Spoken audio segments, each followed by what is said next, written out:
Well, hello everyone, and welcome to another episode of Iron Panther Presents. I know who I'm with, and that is Stacy. And I am David. As long as we got both that worked out. And we shall be discussing the family business. Season 3, episode 8. Things are heating up.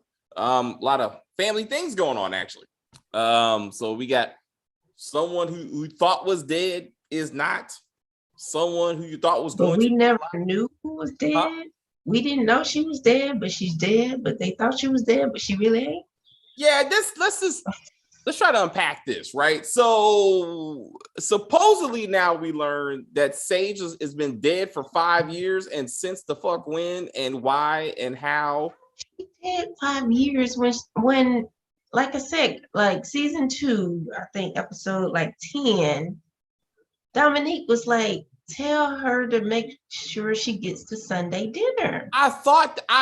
And then even early in the season, he said, you coming to Sunday dinner or something like that? When she was talking to Cora in the car. I remember that part scene. That doesn't mean that the dinner was with other family. I think he and her had their weekly routine or whatever.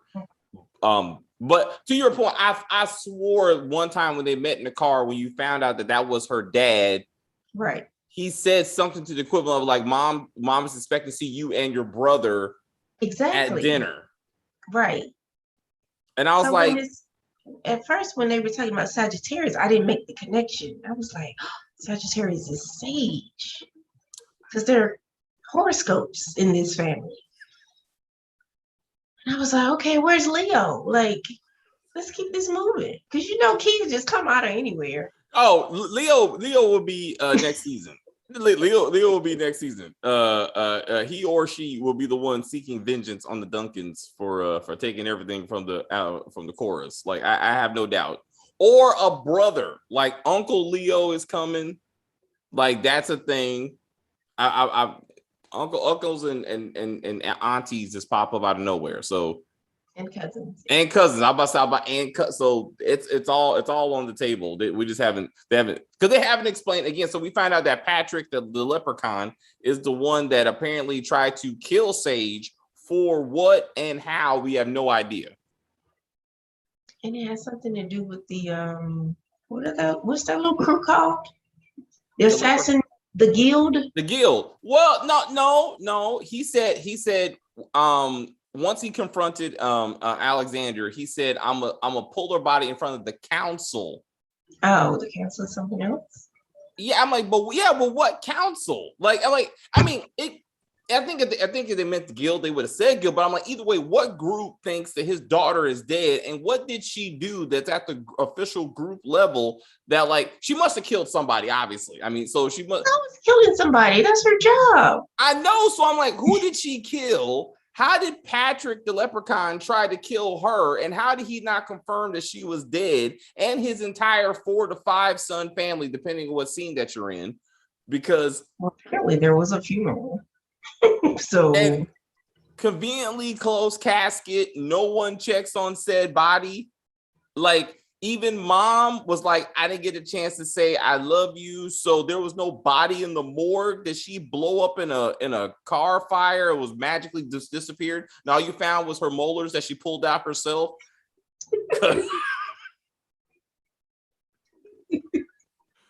Fucking Power Book 2, bro. I was like, kiss my ass. But I'm trying, like, I hope they get into that maybe in season 4, but it shouldn't take season 4 for us to get a backstory to something that happened 5 years ago. Like, that doesn't make sense. Again, while 4 to 5 leprechaun sons are digging up the grave, you would think they'd be discussing this shit. Like, Dad, I thought you shot her. I thought you blew up her car. Like, I figured they're part of the IRA. Maybe it was an airplane. Maybe it was an airplane, and he like torpedoed the plane down. Oh, and then let's do that, right? But I'm like, then you would have checked on remains, but then it would have been something. But these wannabe grave robbers just dig up a coffin, and then they forget they wait till Daddy comes back to tell them to open it. They're like, why would we dig it up? I don't remember. I don't know. Let's just stare at it till Daddy comes. And then he said, I'll see you at the carnival. I was like, what carnival? And then I don't know. I don't know. Anyway, also that casket is clean as fuck. Like, did they wash it once they dug it up? I mean, that should have been in there for 5 years. It would have been filthy and covered in bugs or something. Now, also, they should put a real body in there just in case someone opens it up to be like, at least there's decayed bones, like, and something. Oh, good way to hide a body, especially when they're always killing people. Yeah, just put them in random caskets. Yeah. By a funeral home. Yeah. I feel like I saw that somewhere. I mean, I didn't show you. I feel like somebody did that in a storyline, but that's a good idea anyway, to your point. Yeah. Or just stick them under the caskets, right? Like have legit business. Like people are like, hey, would you bury my mom today? And I was like, sure. And I do like 9 feet deep, you know what I'm saying? Because like there's a extra body under there. Like a secret compartment? No, like in the ground, like you put the body, you put sand on it, and then you put the casket on top of it. Because eventually the bugs are going to come for it anyway, you know what I'm saying? But you just got to initially try to cover it up. And then the smell comes. I feel like they do it anyway, because there's only so much land and people die every day. So at some point, people are stacked on top of somebody. Yeah. Well, that's how my brother's going to be, actually. He's gonna be stacked on top of my mom. It's a never mind. That just being real. Like it already said, that's the most eerie part. Like if I was him to look at my mom's gravestone and that damn thing says mom plus son date to be determined, I would be like, my death is no. That's basically what it is. Basically what it says. I'm like, that's not okay. I'd be like, nah, I'm not okay with that. I feel like my days are numbered and this thing's just waiting for me. It's waiting for you. This feels like a plot for a movie. Like you got 3 days. And it's like, just like every date and the date changes. Yeah, it slowly etches in. Like first it's a 3, then it's a 0, then it's like it just like that would be an awesome horror movie. That would be awesome. Like 20 days, and it just like turn like it almost it counts down. It counts down to a certain day, and then that would be an awesome idea. Write that down. So anyway, we're getting all kind of sidetracked. Point is, Sage is not dead, as the leprechauns find out.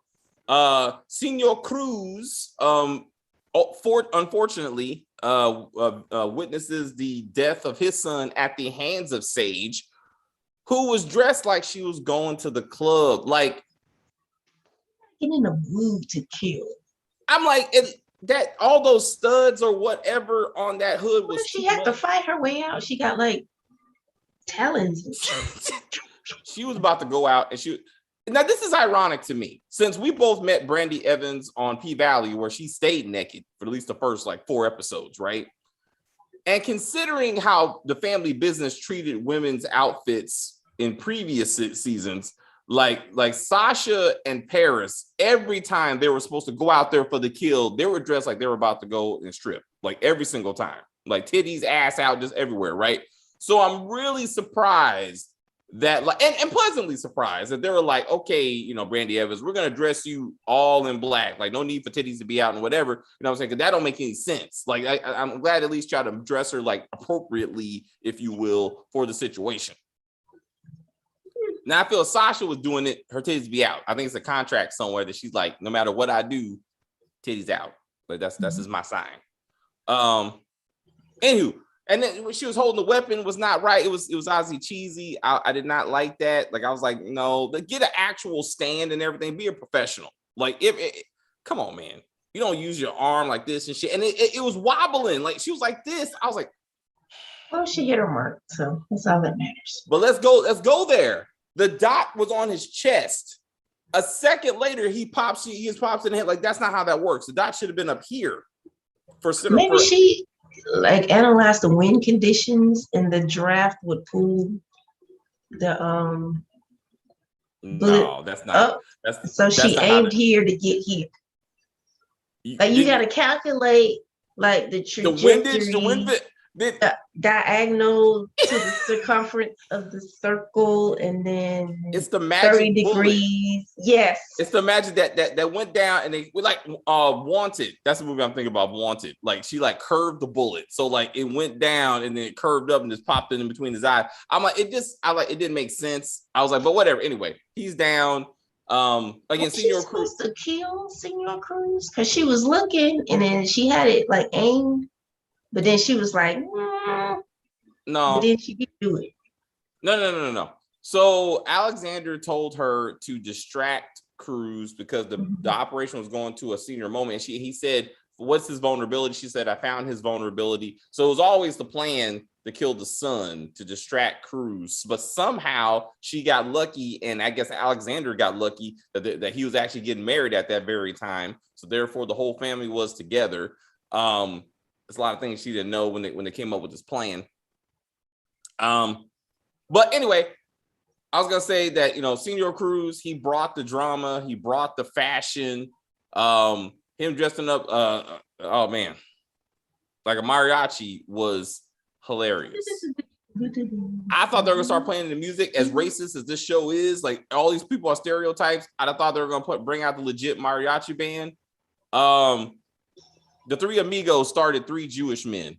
That movie should be retroactively canceled. I'm just throwing it out there. Like it's not okay. Anyway, so yeah, but then like legit, I mean, he was like, my son's getting married. Hi, how you doing, Miss Rose? How are you? I mean, he brought the drama. It became a televela show, right? Like it went really like Mexican drama. I love my son. He is my only son. What's your son's name? Yeah, I still don't know his name. And then the little X-ray on Amazon, it don't give you like the list no more. It's like, see, they like it don't matter. It's like it's just he's dead now anyway. But I'm just like, what is this man's name? And then once he's on, find out when it's on a tombstone. Oddly enough, Sage's tombstone did not have dates on it because all the other see. Yes, it did. It did not. Other tombstones around it did. I go back. She had no dates. It says Sagittarius, Cora. No dates. Now behind it, there was tombstones with dates and different numbers. But hey, you know what? Raina's tombstone didn't have any dates either. Because then you date the show. No. Unless somehow the date is important to the storyline, they usually don't do that. Because again, anyway, point is, I noticed that. I was like, how long she been dead? Like I was looking for clues, like when did she die, like year wise, and da. Anyway, Cruz on the ground crying. I was like, Tavella. He was like, kill me, shoot me. I was like, I was like, dude, you're bringing it. You're committing to this thing. He also is the one that's going to try to help take down Alexander. So then Dimitri, who we find out is in fact a criminal and understands, but I was confused because he's like, well, how he's just not a drug dealer. He has standards. I see that, but it doesn't make sense that therefore Alexander didn't tell him that the reason why the club isn't, that the resort's in the black already, is this how we're cleaning the money? Like he had no clue about that. Or still doesn't, apparently. Hence why he's turning on Alexander. It makes no sense. It don't. And then conveniently he goes to Cruz and it's like, hey, Cruz, I got this guy named Alexander who's selling this stuff called fire. Let's take him down. And he's like, all right. And then coincidentally, it's Cruz who's at the board meeting with LC and Orlando and the crew, who's like, all of you are standing here among these kings. You are lucky to be here. We will kill any family member of anyone who tried to give up the plug. I was like, okay, this dude's doing too much. It's very sell it. He does. He brings it. Like any scene he's in, like it's him, And then I was thinking about this, right? So Corey and what's the fucker's name? I wrote it down. Red? Corey and Red? I think it's Red. Detroit was Red. Well, I don't know. Yeah, it's Corey and it's Red. Yeah, it's Corey and Red. They have to reduce the orders. So they got reduced orders, right? Mm-hmm. But Bernie conveniently is like, I'll buy all that shit. And that doesn't that doesn't trigger like Orlando's or Elsie's mind. Bernie has fucked them over every season. Every season. Like, so he don't go, look, bro, not that I want you to be low. Why are you so interested in heat if everybody else is talking about fire? Like, what's going on, Bernie? Talk to me. Also, no one ever figures out how much heat it takes to make fire. Is it a 1-for-1 pill? Is it 2-to-1, 3-to-1? Because I would think that the money would my point is the money would balance out. Like, thank Godfather Harlem, where they calculated the ratio of Doogie to whatever. I was like, how did they come up with this shit? And that's because they don't have Oprah Winfrey. It was like Whoopi. That was Whoopi, not Oprah. Sorry. Oprah would never. My bad. Yeah, she got standards. But she was like, Whoopi was like, so I see that someone's been stealing money from you. What? What'd she say? Nothing. She had an accident. She just fell over dead. I don't know what happened. But yeah, anyway, so I thought it's interesting again how they're losing so much money, but heat is the foundation for fire. So it shouldn't be that big of a loss. I don't anyway. So that didn't make a lot of sense. Sage, Sheila E. just, it's painful. Good old Maud. How did her and Sage become friends? I didn't understand that. Let's not. All which we found out through plot convenience, because Mama's just basically been doing a monologue trying to lay all the groundwork for what we're about to see in this episode, Maud included. Yeah, she used to get her nails done there. They just bonded. Hung out around pedicures. Oh, I'm not going to comment because I'm been. I thought it was really good, but wasn't sure about the ending. Well, thank you for chatting us at work. We ain't trying to make you lose your job, girl, but we appreciate the support.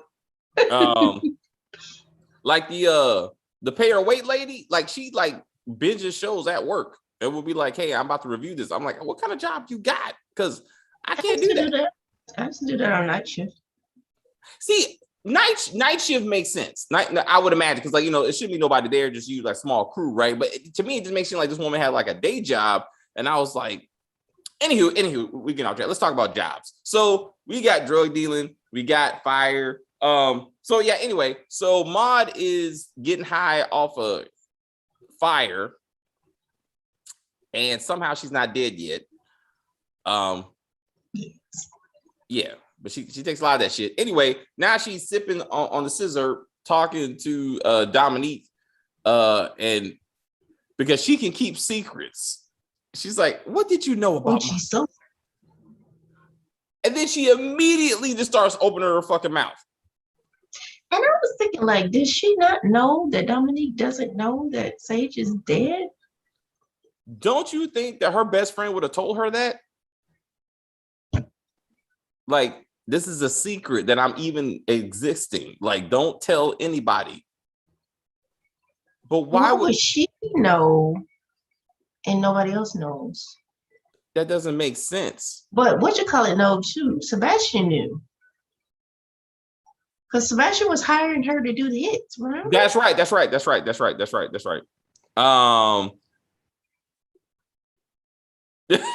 Well, thank you. We do our best to help you get through today. We provide a service. I appreciate that. Please put that in the official comments. Be like, please watch Iron Panther Presents. It helps you get you through your workday. We try to provide a service. So this is not the time to ask you. My work day. What's up? I said, helps me through my work day. Man. Stacey's multitasker. She's multitasker. She's working equations and doing these reviews. So she's giving back to the community. We appreciate that. I don't have that type of job. So I had to take off to do this stuff. But so yeah.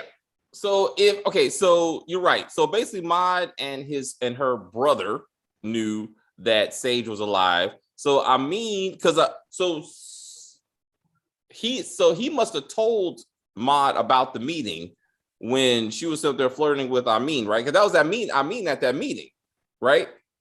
And that was probably the first time that they met. But then Maud was the one that was saying that she was hanging out with Armin. But as I said, that hasn't happened yet because they just met at the meeting. That's why I was confused. Like, how are they hanging out? He got a new fiance. Like, how is this happening? I mean, I know he loves his chocolate, but I mean, Nefertiti's keeping him quite occupied right now. You know what I'm saying? So this doesn't make sense. Look, again, the same thing with the Leprechaun, right? Like first he was at a meeting with LC, now he's at a meeting with Alexander Cora. These writers don't know what the fuck sometimes they just say, let's just go with it. All right, just go with it. Anyway, I love seeing how both Ahmad and what's that dude's name? I forgot his name. With the fucked up hair, looked like Kid and Play. What's his name? Doll and Baby and Doll's former Sebastian. So Sebastian, sorry, he got me thinking about dude from Monogamy. I know, but they both look like light-skinned Kid and Play wannabes. So he looks closer to how Kid looked when he was younger, obviously. Just with a fucked up perm on top of his head, which looks ridiculous.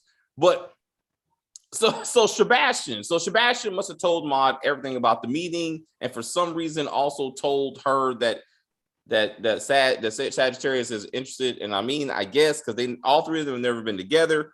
So I guess that's the only way that could have happened. I'm going with that. Anyway, so Maud's two Asian assistants who took a vow of silence or got their tongues cut out or whatever, because they're just like, but they're just staring and shit like they can keep secrets. Like that's who you talk to, because they say absolutely nothing. They're like, the eyes are saying, shut the fuck up. You know what I'm saying? But she's like, but they're like, so girl, you know what? I saw your daughter like yesterday. She just got done having Dominique say, my daughter's been dead for 5 years. I miss her. And then she immediately goes into, yeah, I saw the girl yesterday just hanging out, fucking shooting. Yesterday, oh, never mind. I'm sorry. I'm just drunk and high. I don't know what I'm talking about. Nothing to see here. Nothing to see here. Knowing what Dominique can do, I really thought that she was going to put down that glass and just pick up a gun and be like, okay, let's try this conversation again. Right? Like, there you go. Like, but then the Asian assassins would come and get her. So I don't know. Oh, dude, I cannot wait for us to discuss. Dude, I was so insulted for the Asian community when I saw that shit. But we'll wait. We'll wait for that racism. But it was racism. But anyway, so Dominique thinking now. Who was at the gravesite when Dominique was talking? Because she heard footsteps in the distance. Oh. From a writer's perspective, I felt like it should have been Sage. Like they should have been, you know, right? That moment that they usually have when like they can't go, but they're listening. They know, like she knows mom loves her and whatever. And she's like, I love you too, mom. And then she like kind of walks away. Like I think that would have been better. I think they're trying to imply it was the leprechauns. They would have snatched. Well, no. Aries, no. What? Their sister's alive? Sage, alive or dead or whatever. That's, you know, he don't say anything either way. I can't remember him saying anything either way. So I don't know. But anyway, it seems like Mama is trying to replace her with Ruby. So that's it. Alexander's like, hey baby, let's not do that. Our sweet daughter's dead. We don't know how or why. But yeah, anyway, she passed. So let's not try to adopt random ass. That's terrible. Huh? You said not your wife like that. Yeah. Like you don't think she can keep a secret? Like hold up. Dominique still hasn't told Alexander that she murdered Baby and Doll. Doesn't matter. Well, I'm saying Sebastian was supposed to be one of his sources for fire, or a potential dealer for fire, also a dealer for fire, and that whole thing dried up, and that has never been discussed. I thought that would have come back to somebody. I thought Sebastian would be like, I'm going to kill this bitch at some point. Like I thought this would come back and like. But he don't know that she did it. That's true. All right.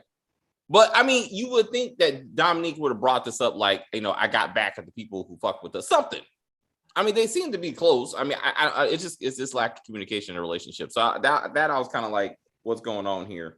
The number of the sons changed at the gravesite. So when they were about to dig them up, it was 4 sons and Patrick, and then by the morning, it was 5 sons. As they were trying to open up the casket, and I was like, "Where's that 5th son?" I was like, actually, because I wrote down 5 sons, and then when I counted 4, I wrote down 4 sons, and then it went back up to 5. So I was like, I don't know. Anyway, Kim is dead. So we got pour one out for the homie. I still don't understand her and Vegas' relationship. Thank you. It was weird. It's just like it came out of nowhere. Exactly. Like this, like you had a baby with a woman in the desert. Like, shouldn't your love be there? But he's like, I love Kim too, to the point that he's turning on his dad and shit. He's like, y'all did this shit. Fuck you. Like, I should be out there marrying Kim and raising Nevada. Was that the plan? Well, what did LC do that Vegas decided he was going to go to jail instead of LC? I want to say they addressed that in season 1, and I just don't remember. When the first time you saw him in jail, I want to say that like he took the rap for something, but I want to say they did that in season 1 when you met him in jail. 16 years, bruh. That's a lot of time. But he is strong. I mean, he work out. He young. I mean, he'll get out. I mean, I don't know. I was wondering about that, but like he was really like, oh my god, Kim dead. It was Orlando. What's your other boo, Consuelo? You asked about her? You don't know where the fuck she at. Baby mama has not been seen. Hold up, before we get there, I want to talk about Kim's death's impact on Orlando. Who's like, now we're going to fucking war. I was like, you overacting, motherfucker. Like he doing too much. He's like, don't you ever call her cheap.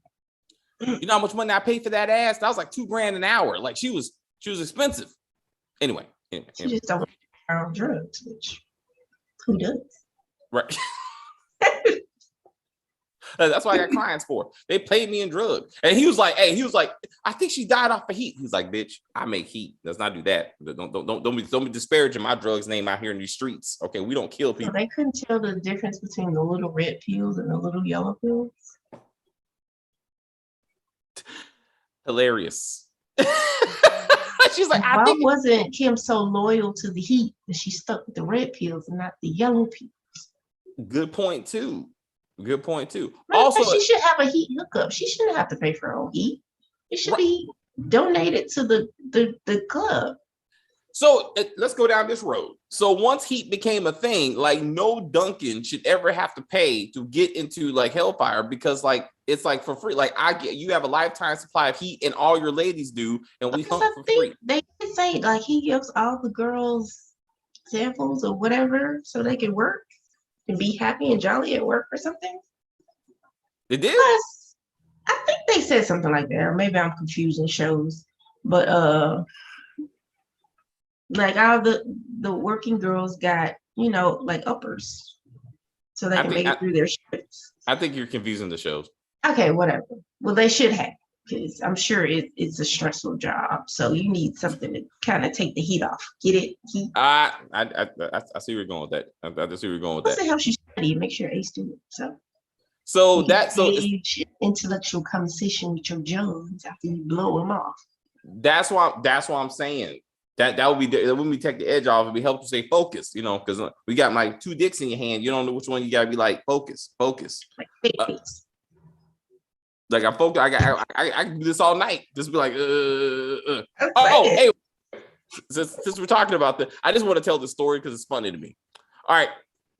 So let's talk about dicks and faces. All right. So my friend, I was gonna say this when we talked about the Oval, when I said, what about the woman? Anyway, so the story goes that my friend, right, long time ago, No, for real. Like we used to work together, and she was married. Anyway, she got divorced later on. She started, and because she don't want to commit, she started dating this guy, and they were together, but she didn't want to be like, this is my man, because she didn't want to commit, but whatever. But she loved this dude. She really did care about this dude. Anyway, so one night this dude was like, hey, let me come on your lips. Yeah, I was like, what fucking porno are you watching? Anyway, so she was like, okay. So then, hold up. That's not the disrespectful part. That was not the disrespectful part. Apparently, once he got done, he took his dick and like hit her in the mouth, like he like tapped her. And that is what made her mad. That is when she hit him. Because she's like, that's going too far. Did she punch him in the nuts? I was like, she said she hit. She's like, I was like, because he tapped you on the face, like he just nutted on you. Like I would think the first would be more worse than the second. That's just me. But I never had anybody nut on me, so maybe I don't know. But I'm just in theory, I'm saying. Anyway, they say if you give them an inch, they take a foot. There you go. See, exactly. You give them an inch, they take the whole face just to be like. One too many movies he was watching, apparently. Anyway, I'm pretty sure Vegas never did that to Kim, just for the record. But we don't know.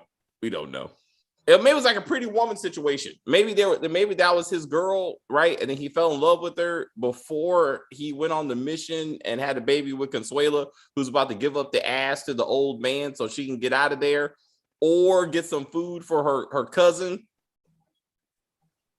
When she first started that, he was like, well, I'm gonna give the leftovers to whatever the boy's name. I thought she was like gonna put like some type of, like she was gonna break down the fork and stuff it in the enchilada, and then he was gonna go over there and use it to like undo himself and break out. I thought it was gonna be something more intricate than some old pervert staring at your ass in the shower. Well, we haven't got there yet, Miss Spoiler. But no, you're right. No, it was some bullshit. I mean, she was making a shank at this point. I mean, she's like sharp. And she was gonna put it in the little food. I mean, not like that, but like in the burritos and shit. We're gonna put in the enchilada. Racist. She's racist and she's a spoiler.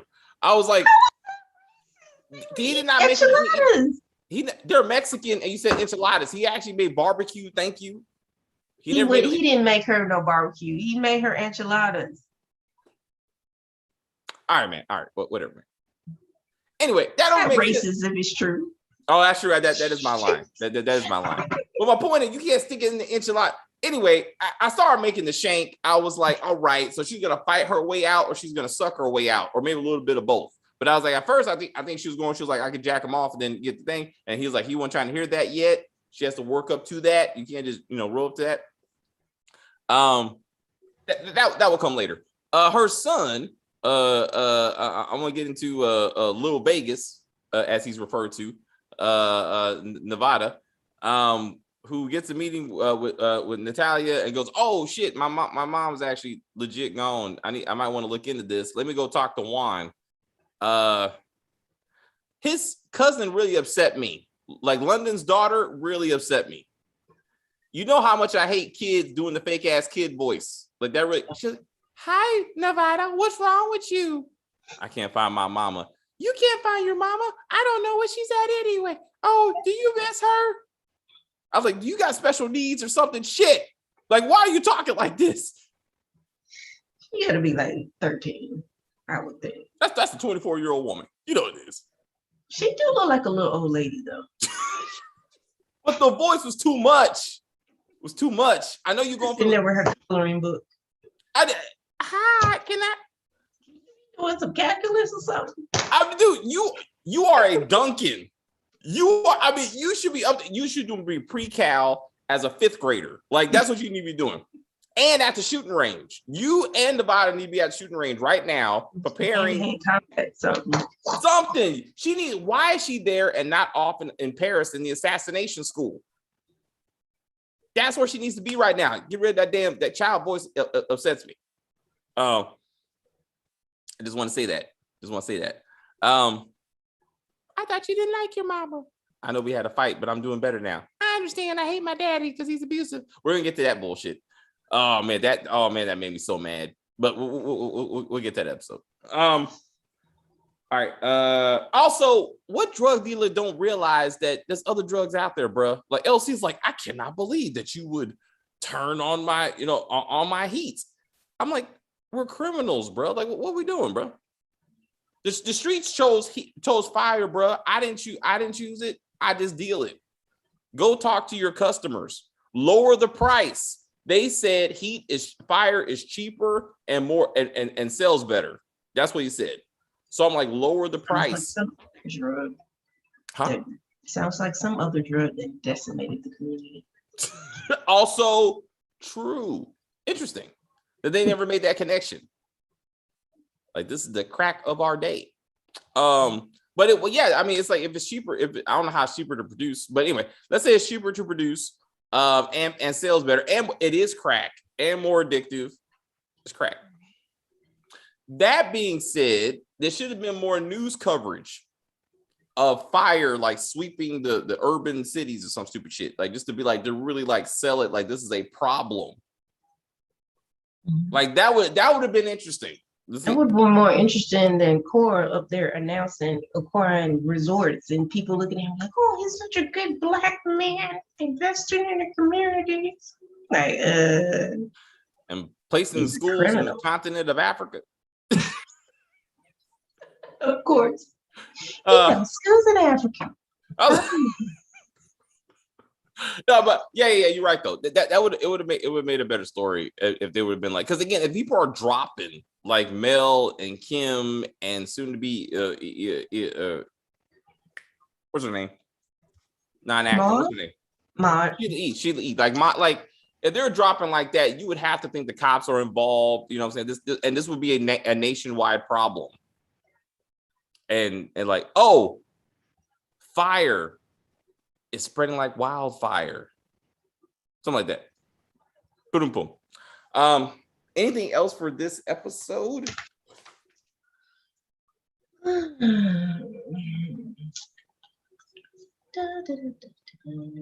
Yeah, I went to Miami to find dealers. Nobody cares about Rio. Nobody what? Nobody cares about Rio. Oh. He just out there on his own, coloring his hair. Yeah. Yeah, that's all I got. All right, then. So that is the episode. I got that part. Orlando says. I wrote down Mario Marco's mariachi suit. I don't know what that suit he was wearing. It was hilarious. I'm telling you, man. It was. He brings the fashion. He brings the Tovella drama. And I do appreciate him. We didn't get to hear the plan. Again, he comes up with the master plan that ultimately takes down the Cora family. That Dimitri came up with the plan, tells Cruz, and somehow it conveniently involves the Duncans that Dimitri never even met or mentioned before. And looking at how the whole season ends, apparently this plan does work out all the way around very quickly in the last episode. But we never get to hear the plan. And it's usually when the character says, tell me everything, every single detail, usually they're killing the person who just told them, like, whatever, right? And who else knows? No one, just me. Well, thank you. Every single time, I got something to tell you. I think so-and-so killed so-and-so. And who else knows? Nobody, just me and you. Is anybody with you? No, I came by myself so we can have a private conversation. Nobody knows I'm here. And does anybody know you're here? No. Boop. There you go. Bye, bitch. That's what Tariq should have said to Professor Jabari. Hey, Jabari, this asking, does anybody know that you were tracking me and that you followed me here? No, I came by myself to save your black ass. Oh, that makes that easy. Boop. Anyway, thanks, Cheryl, for coming by. We really do appreciate it. I hope you had a great day at work. I hope we make your ride home pleasant. Maybe listen to us in the car or whatever's. I'll type thanks for stopping by. All right, guys. Thank you guys very much. Stacy and I will be back tomorrow for episode 9 and episode 10. And then we'll finish up 11 on Saturday and then 12 on Sunday. So we can move on to our next round of silliness, which will be Lace. Also Dexter starts next Sunday, so that's going to be awesome. So we got that. Oval still foolishness, but we're still rolling through it. And your comments make it better. You know, you guys let us know that we're not going too far. We got Queens on Saturday. I can't wait to see this shit. Like I'm gonna wait till Saturday morning though. I can't watch right now. I need to. Really? I'm gonna get through Trap Queens. I'm gonna watch that, and then like Saturday morning. That's how I do it. Like that show and Our Kind of People. Like I watch on Saturday morning so I can have my anger fresh. I don't want to be like. I gotta go. Is Chris joining us? Because he might be a little excited about this episode. You might think you might want to get in on this one. Was it good? Did you like it? Once again, they give you like an entire movie in 45 minutes. So. Oh, really? Again? They give you a lot. There's a lot going on. What about Dope Sick? Is that a show?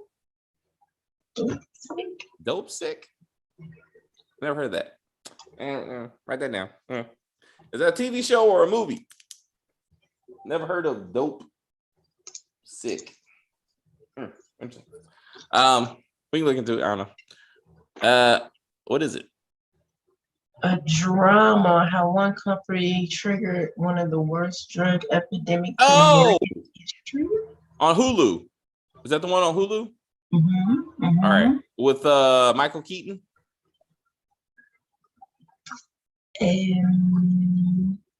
Yes, it is. All right. I saw that. There was another one. We were actually gonna do the Pharmacist, but it just got wrapped up and we kind of forgot. But we were gonna do that one. We could look at that. As one review. That may be a lot of episodes. Yeah, so was the Pharmacist. The Pharmacist was about Oxycontin. And that's we got to do the Pharmacist. Like it really was good. We just have to catch up on it. 8 episodes. That's not that bad. So let's. I'll check it out. Cheryl. Thank you. I'll check it out and see if it's something we need to do episode by episode, or is it a story that it really should be done once you watch it all? So I think it sounds like a story you should be done when you watch it all. Anyway, you know what? Just because of you, Stacey, Stacey and Terry and I will watch Queens tonight. So I can know what you know, because you're like, come on, bro. I feel like you're saying, come on, bro. Was it a better movie than the first movie? Like, were you feel like it's a? I wouldn't say better. All right. Okay. So anyway, we'll go through all that. It's a lot going on. Huh? It's a lot going on. It's okay. It always is. I feel like that's how they do it. Like necessary shit. You know what? Just watch it. Okay, just watch. So what time we want to do episode 9 tomorrow? What's tomorrow? Friday. Yes. I'm here all day. It don't matter. All right. 12. We did 12. We did 12 today, right? 12. Yeah. Let's do 12. I like to be consistent. Make sure Cheryl can stop by. So Cheryl will be back tomorrow at 12 o'clock Eastern Standard Time for episode 9, and then about 3 something for episode 10. If you want to do that. Actually, I might have to go to work for a little bit at some point, but I'll figure that out. Anyway, you have a lovely evening, and I will see your smiling face tomorrow.